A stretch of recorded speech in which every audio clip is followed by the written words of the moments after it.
자, 9월 마지막 주일입니다. 지난 9달 동안 은혜를 베푸시고 우리에게 복을 주신 하나님께 우리가 감사드립니다. 네. 이제 좋은 가을을 맞이하면서 여러분 모두 영육간에 강건하시고 평안하시기를 축복합니다.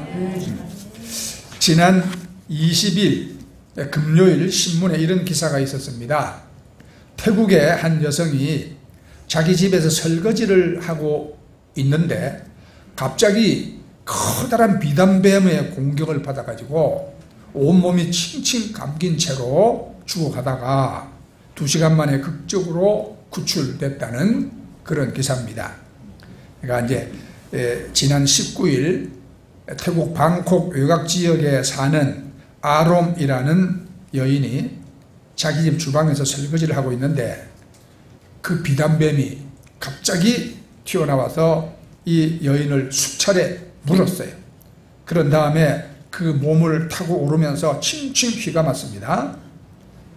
그 여인은 이 뱀을 떼어내기 위해서 막 안간힘을 썼지만 뱀의 힘이 워낙 강했던 탓에 벗어나지 못했다고 합니다. 자, 이제 주변을 지나는 이웃들에게 도움을 청하기 위해서 소리를 질렀지만 아무도 그 소리를 듣지 못했어요. 그 비단뱀은 힘으로 조여서 죽이잖아요. 얼마쯤 시간이 지났을 때에 이 여인의 괴로운 외침을 지나가던 한 사람이 듣고는 경찰에 신고를 했습니다. 현장으로 출동한 경찰관들은 아주 충격적인 장면을 목격했다 그랬어요. 신문에 우리는 4m가 넘는 굵은 비단뱀이 피해자의 몸을 휘감고 있는 것을 보고 충격을 받았다. 뱀이 정말로 컸다. 그렇게 말했습니다. 저는 이 기사를 읽는데 온몸이 떨렸어요. 생각만 해도 끔찍하잖아요. 우리나라에 이런 큰 뱀이 없는 것이 얼마나 다행입니까? 인간은 자신이 두려워하는 걸 섬긴다는 말이 있습니다. 여러분들이 태국에 여행 가보면 지붕과 처마에 하늘로 향하여 이렇게 뾰족하게 이렇게 올라가 있는 그런 것을 볼 수 있습니다. 그게 뭐냐? 그게 뱀이에요. 뱀 형상이에요. 근데 거기 사람들은 뱀을 그렇게 숭배를 해. 그러니까 두려워하는 걸 섬기는 거죠.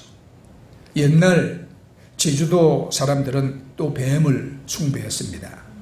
동서양을 막론하고 사람은 자연이나 짐승이나 보이지 않는 귀신이나 무엇이든지 두려워하는 것을 섬겼어요.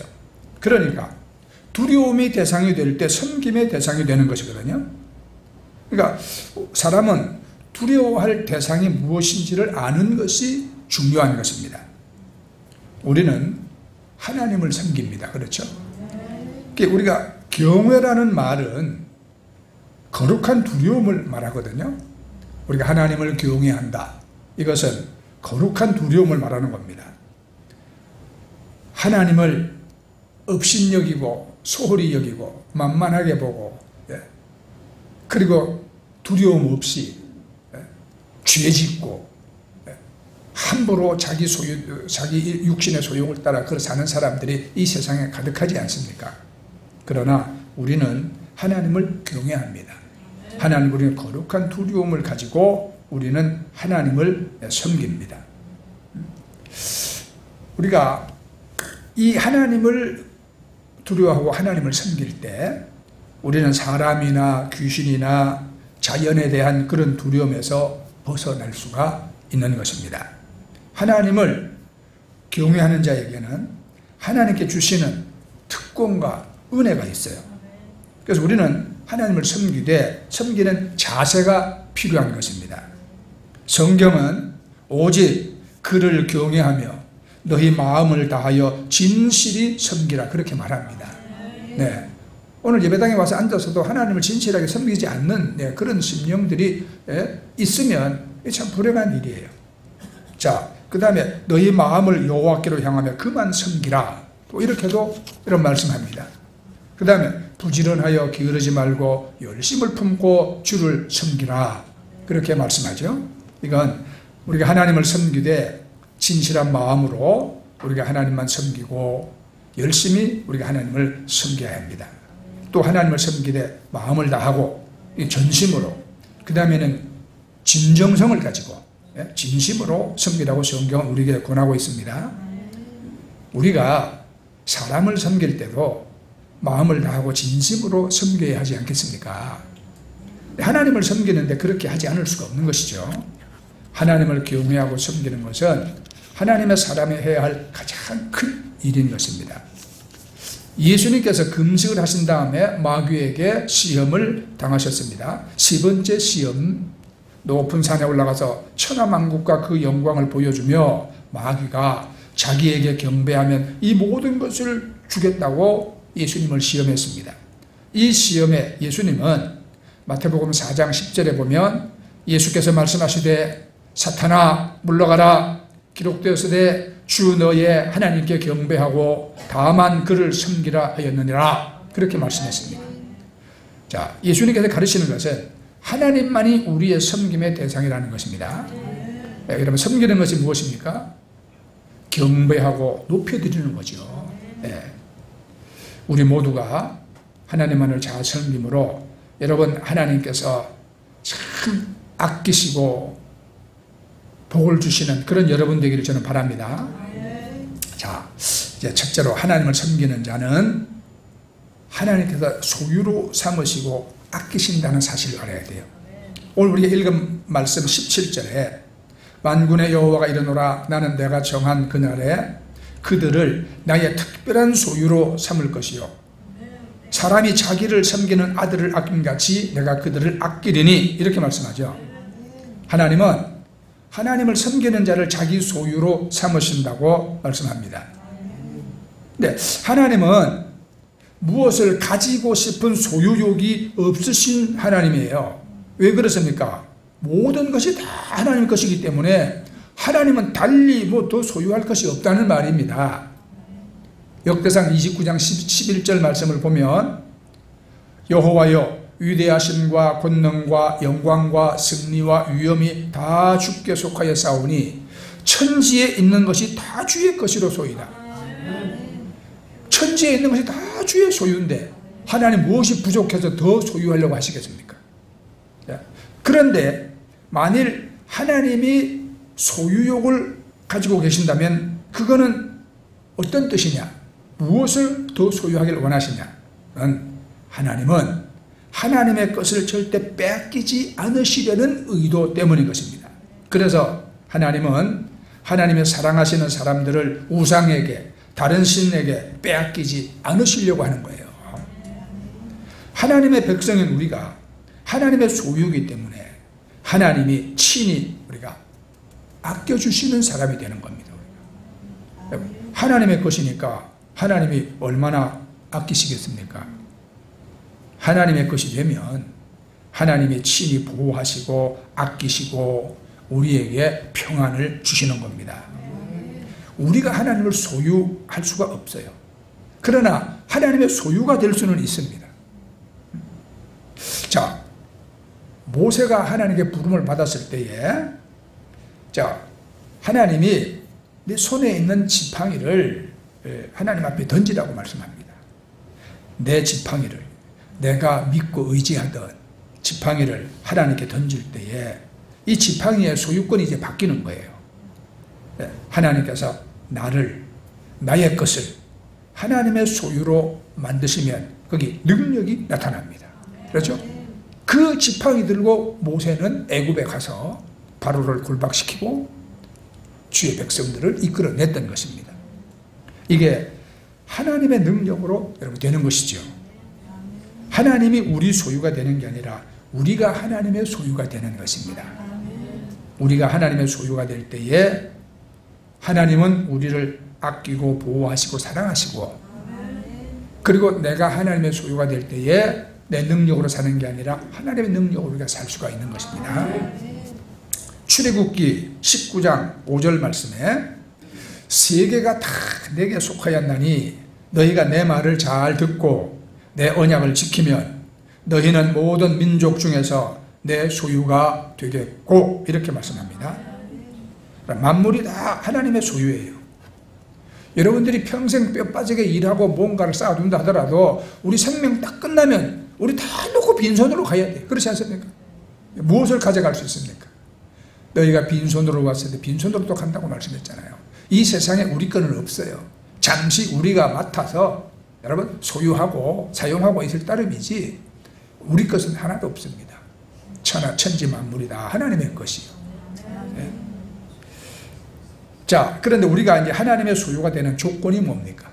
하나님 말씀을 순종하고 하나님과의 언약을 우리가 지키는 것입니다.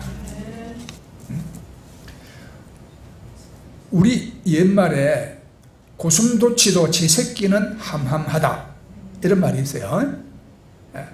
함함하다는 말은 털이 아주 보드랍고 반질하다 이런 뜻입니다. 여러분, 고슴도치 털이 보드랍습니까? 아니잖아요. 뻣뻣하고 찌르는 바늘같이요. 그런데 고슴도치는 지 새끼 털이 그렇게 보드랍다고 말합니다. 이건 자기 소유만큼 귀하고 예쁜 것이 없어요. 내가 강아지를 산책시키러 나가보면요, 정말 이쁜 강아지들 많아요. 정말 눈처럼 하얗고 어째 저렇게 예쁘게 생겼을까, 그런 강아지들이 많습니다. 그렇지만 내게는 못생겼지만 내 강아지가 더 예쁘고 귀중합니다. 그건 남의 거요. 그죠? 여러분, 자기 자녀, 자기 손주 얼마나 예쁩니까? 그런데 하물며 하나님이시겠습니까? 하나님이 친히 지으신 사람들, 예수 그리스도의 피로 값주고 산 주의 백성들, 하나님이 얼마나 예뻐하시겠습니까? 하나님은 하나님의 소유된 이스라엘 백성들을 그렇게 사랑해요. 엄청나게 사랑하셔. 반면에 애굽이나 바벨론이나 아수르나 에돔이나 모압이나 이건 하나님 사랑하지 아니했어. 특별한 이유가 없어요. 단지 하나님의 소유가 아니라는 이유 때문입니다. 베드로전서 2장 9절 말씀에 그러나 너희는 택하신 족속이요 왕같은 제사장들이요 거룩한 나라요 그의 소유가 된 백성이니, 이렇게 말씀하죠. 이 말씀에 소유된 이 말, 우리가 이 헬라어 원문을 보면 특별한 대가를 지불하고 획득했다는 뜻을 가진 말입니다. 예수 그리스도의 십자가의 희생으로 사신 언약의 백성이 되었다는 뜻입니다. 이 말이. 하버드 대학교 총장을 지낸 경제학자 레디 서머스라는 분이 있습니다. 이분이 소유의 의미를 이렇게 말했습니다. 렌트카를 세차하는 사람은 없다. 이해갑니까? 네. 나도 제주도 가서 공항에 딱 도착하면 렌트카 딱 빌려서 타고 다니잖아요. 한 사흘 잘 타고 다니다가 그냥 갖다 주면 끝이요.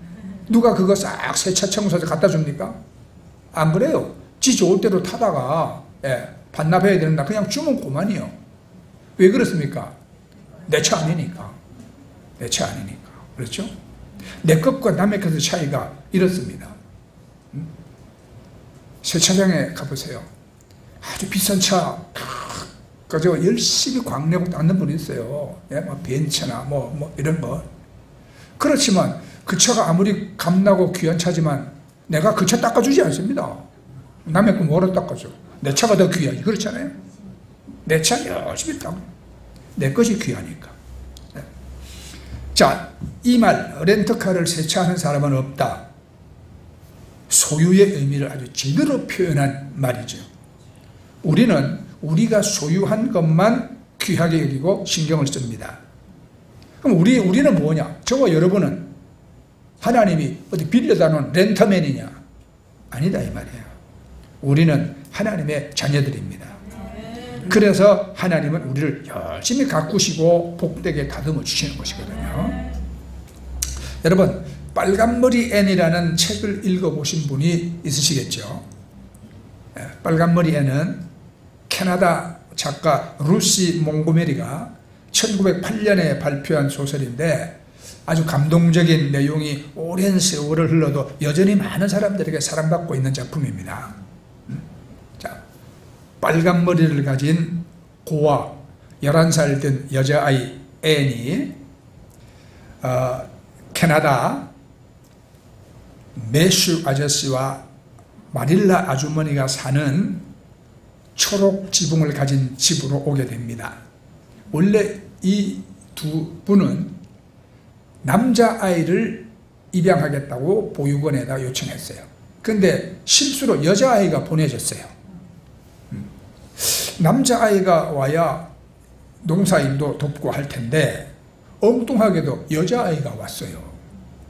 난감합니다. 그래서 하룻밤 재우고 돌려보내려고 그러지요. 그런데 고아이지만 아주 그 쾌활한 그 앤의 매력에 살살 마음이 빠져들어갑니다. 너무 이야기를 재밌게도 잘해. 그래서 나중에는 이제 입양을 결정하죠. 입양을. 특히 이 마릴라 아주머니는 처음에는 앤을 탐탁치 않게 여겼지만은 이제 입양을 하고 난 다음에는 가족이 됐잖아. 이제는 그냥 아주 다른 아이들에게 기죽지 않도록 늘 격려해주고 아주 지극히 사랑을 합니다. 나는 이 책을 읽으면서 로마서 8장 15절 말씀이 생각났어요. 너희는 다시 무서워하는 종의 영을 받지 아니하고 양자의 영을 받았으므로 우리가 하나님을 아빠 아버지라고 부르니라 그랬거든요. 그래요. 우리도 예수 그리스도 안에서 우리가 양자의 영을 받아서 하나님의 자녀가 되었는데 하나님께서 우리를 얼마나 사랑해 주시는지 우리가 새롭게 깨닫게 되어지는 것입니다. 출애굽기 23장 25절 말씀 보면 내 하나님 여호와를 섬기라. 그리하면 여호와가 너희 양식과 물에 복을 내리고 너희 중에서 병을 지하리니 그랬죠. 우리가 일단 하나님의 소유가 되면 우리로서는 상상할 수 없는 굉장한 특권을 누리게 됩니다. 믿으십니까 여러분? 그럼 우리는 그럼 어떻게 살아야 하냐? 다시 말씀드리지만 우리는 하나님의 소유입니다. 하나님이 아끼시는 자녀들입니다. 그러므로 우리는 하나님의 소유로서 우리가 스스로 부끄럽지 않은 삶을 살아야 하는 것입니다. 자, 레위기 11장 44절 말씀 보면 나는 여호와 너희 하나님이라. 내가 거룩하니 너희도 몸을 구별하여 거룩하게 하라. 스스로 더럽히지 말라. 그런 말씀이 있어요.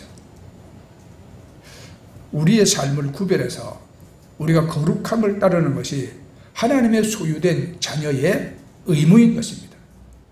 자, 여러분 모두가 하나님의 소유가 된 하나님의 자녀가 된 것을 믿으십니까? 네. 그러면 우리가 하나님을 예배하며 우리가 그 거룩함을 우리가 쫓아야지요. 네. 하나님을 좋으신 아버지처럼 따르며 하나님께서 자녀들에게 베풀어 주신 놀라운 은총 가운데 여러분 사시기를 축복합니다. 그리고 성경은 또 요한복음 13장에 보면 내가 너희를 사랑한 같이 너희도 서로 사랑하라 말씀했거든요. 네. 그래서 참 우리가 하나님의 자녀로서 하나님의 우리가 뜻을 분별하며 살아야 되잖아요. 네. 너희는 세월을 낭비하지 말고 하나님의 뜻이 무엇인지 분별하라 말씀했잖아요. 네. 그러니까 우리가 하나님의 자녀로서 거룩하신 하나님을 우리가 쫓아서 내가 세상과 좀 구별되게 우리는 말씀과 성령 안에서 우리가 거룩한 믿음으로 우리가 살아야 한다. 스스로 더럽히지 마라. 예? 스스로 죄짓지 마라. 이 말씀이거든요. 그 다음에 또 이 미움과 강포가 가득한 세상에 살아도 내가 너희를 사랑한 것 같이 너희도 서로 사랑하라. 그랬어요. 네. 이 사랑을 알지 못하고 사랑 안에 거하지 못하면 우리가 하나님을 알지 못한다. 하나님은 사랑이시라. 그랬어요. 그래서 자, 우리 그리스도인들은 우리가 하나님을 예배하고 우리가 하나님께 감사하고 그리고 또 서로 사랑하는 그러한 우리가 아름다운 공동체를 만들어 나가는 것이 바로 이게 교회의 목적인 것입니다. 이것이. 그러므로 자, 여러분들은 하나님의 소유름을 확신하시고 하나님이 나를 지극히 사랑하시고 아끼신다는 것을 여러분 믿으시기 바랍니다. 그리고 그 믿음대로 하나님의 여러분 특별히 은총과 귀중히 여김을 받는 여러분 되기를 진심으로 축복합니다. 자, 그 다음에 하나님을 섬기는 자와 섬기지 않는 자를 하나님 분별하신다고 그랬어요. 18절 말씀 보면 그때 너희가 돌아와서 의인과 악인을 분별하고 하나님을 섬기는 자와 섬기지 아니하는 자를 분별하리라 말씀합니다. 예. 하나님의 분별력을 말하는 거예요. 왜 여러분 하나님께서 분별을 하십니까? 예. 이거는 맞고 요거는 아니다. 요거는 진짜고 요거는 가짜다. 요거는 섬기는 자고 요거는 섬기지 않는 자다. 하나님이 왜 다 분별합니까? 하나님이 의인에게는 복을 주시고 악인에게는 벌을 주시려고 하나님은 분별하십니다. 하나님을 섬기는 자에게 복을 주시고 섬기지 않는 자에게 하나님 징계하거나 하나님 화를 내리시고, 하나님이 여러분 흐릿해가지고 의인인지 악인인지 분별도 못하고 하나님을 섬기는지 안 섬기는지 그것도 잘 분별 못해서 여러분 택배가 다른 집으로 가듯이 아니 하나님의 은혜와 복이 악인에게 가고 그런 역사가 있으면 되겠습니까? 그런 일 절대로 없습니다. 하나님은 반드시 분별합니다. 네. 하나님께서 의인과 악인을 분별하는 대표적인 표현이 시편 1편에 있잖아요. 의인은 모든 일에 형통합니다. 그러나 악인은 그렇지 못합니다. 악인은 마치 바람에 나는 겨와 같습니다. 심판에 견디지 못합니다. 의인들의 모임에 들지 못합니다. 그 말씀의 결론은 의인의 길은 여호와께서 인정하시고 악인의 길은 망한다는 것입니다. 시편 37편 17절 말씀, 악인의 팔은 부러지나 의인은 여호와께서 붙드시는도다. 잠언서 12장 7절에 악인은 엎드러져서 소멸되려니와 의인의 집은 서 있으리라 말씀하죠. 의인은 복을 받고 악인은 저주받는 것이 하나님의 뜻입니다.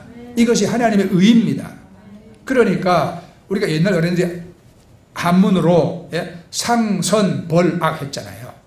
선한 자에게 상을 주고 악한 자에게 벌을 준다. 이러한 절대 원칙을 세우신 분이 누구냐? 하나님이시거든요. 하나님. 엄밀한 의미에서 있잖아요. 이 분별력이라는 게 사람에게는 없어요. 사람들은 분별하는 것 같지만 사실은 그렇지 못해. 보석과 돌도 분별하지 못하고 생화와 조화도 잘 분별하지 못하고 자연산과 양식산도 분별하지 못해. 진짜 진주와 인공 진주도 저는 분별하지 못합니다. 친구와 사기꾼도 분별하지 못해요. 그래서 당하잖아요. 우리는. 뉴욕의 맨하탄에 부유하게 사는 한 남자가 있었습니다. 그런데 이분이 오랜 세월 동안 값진 골동품을 많이 수집을 했어요. 어느 날 6개월 동안 유럽 여행을 떠나게 되었습니다. 문제는 자기가 오랜 세월 동안 많은 돈을 들여서 수집한 이 진귀한 골동품들을 누가 훔쳐가면 어떻게 하나? 걱정에 잠을 못 이룹니다. 그래서 최신식 도난 방지기, 경보기 다 설치하고 감시 카메라에다가 문 앞에는요 사나운 개가 있으니 조심하라고 써붙이기도 했어요. 그런데 도무지 안심이 안 돼. 어느 날 반짝 아이디어가 떠올랐어. 자기가 거래하는 그 화방에 들러가지고 값싼 그림을 대량으로 구매했습니다. 그리고는 그 화방에 상호와 스탬프가 찍혀있는 가격표를 얻어와가지고는요 그 값싼 그림들에다가 이거는 10만 달러, 요거는 30만 달러 비싼 가격표를 딱 붙이고는 자기가 아끼는 골동품 사이에 그 그림들을 진열을 했습니다. 그리고 6개월 만에 집에 돌아보니까 아니나 다를까 도둑이 들었어요. 그런데 골동품들은 그대로 놔두고 여행 직전에 샀던 값싼 그림들만 다 없어졌더랍니다. 왜? 거기 비싼 가격표 붙어 있으니까. 이렇게 사람은 진짜와 가짜를 분별하지를 못해. 우리 사람의 여러분 이 인식 능력이 얼마나 부족하냐 이런 이야기도 있습니다. 미국 집들은 담장이 없잖아요. 집들이. 길 건너편에 사는 어떤 집에서 주인은요, 토끼를 기르고 있었거든요. 하얀 토끼를 아주 사랑스럽게 귀하게 길렀어요. 목에다가는 빨간 리본을 매주고 이랬는데, 근데 이 건너편 요 집에서는 개를 길렀거든요. 예, 큼지막한 개를 길렀습니다. 그런데 어느 날 있잖아요, 이 개가 밖에 나갔다가 집에 들어오는데 입에 뭘 물고 들어왔어. 보니까 아니 빨간 리본이 맺어 있는 앞집 토끼야. 아이고 큰일 났단 말이야. 이걸 어떻게 하냐 이거. 이놈이 사고 싶단 말이야. 응? 이 남자가 어떻게 생각하다가 토끼를 아주 정성스럽게 씻겼습니다. 네? 흙 묻은 거를 씻기고 드라이로 착 말려서 털을 빗질을 착 해가지고 리본도 착 다려가지고 딱 내가 그래가지고 몰래 그 집에 토끼 넣어놓고는 왔어요. 잠깐 후에 그 집에서 비명소리가 그 동네 사람들이 모이죠. 이 남자도 뭔지 모른 척 가봤습니다. 주인이 하는 말이 우리 토끼가 죽었어요. 그래서 내가 우리 토끼를 저 뒷마당에다 척석껏 묻어줬는데 세상에 이 토끼가 다시 토끼장에 와 있어요.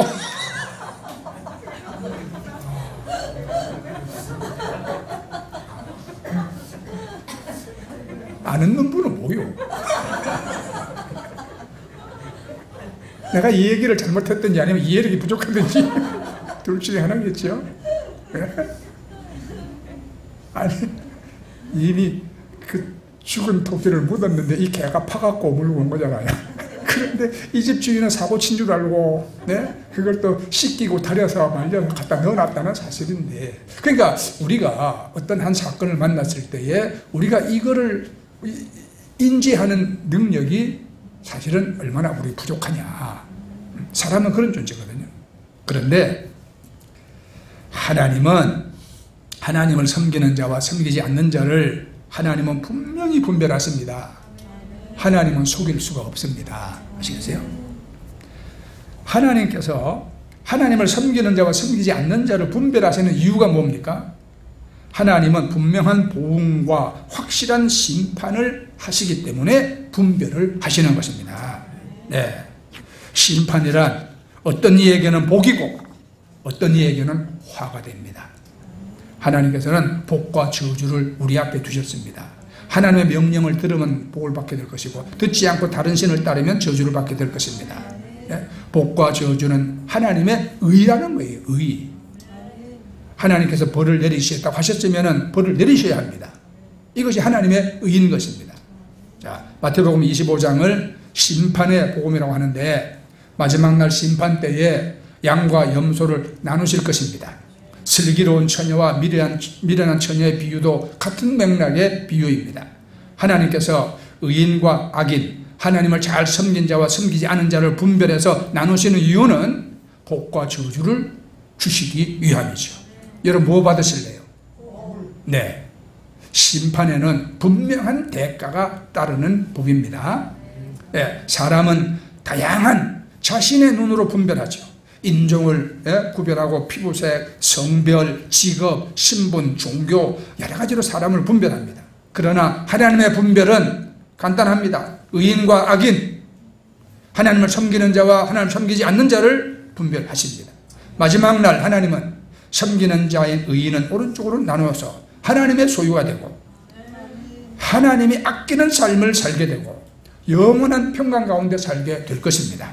그러나 여러분 하나님을 섬기지 않고 죄짓고 자기 육신의 소욕대로 사는 자들은 하나님께서 분명히 따로 나누시고 그들에게는 지은 죄에 따라 엄한 심판을 하시고 결국은 지옥의 형벌을 면치 못할 것입니다. 자, 우리는 지금까지도 우리는 하나님을 섬겨왔습니다. 여러분들 이 세상이 어떻게 변해도 세상 따르지 마시고 여러분 변치 않는 믿음 가지고 우리 하나님을 진실되게 잘 섬기시고 하나님의 소유로 사시기를 바랍니다. 하나님의 은총과 기중함을 사기를 바랍니다. 하나님의 눈동자같이 아끼고 보호하시는 대로 살시기를 바랍니다.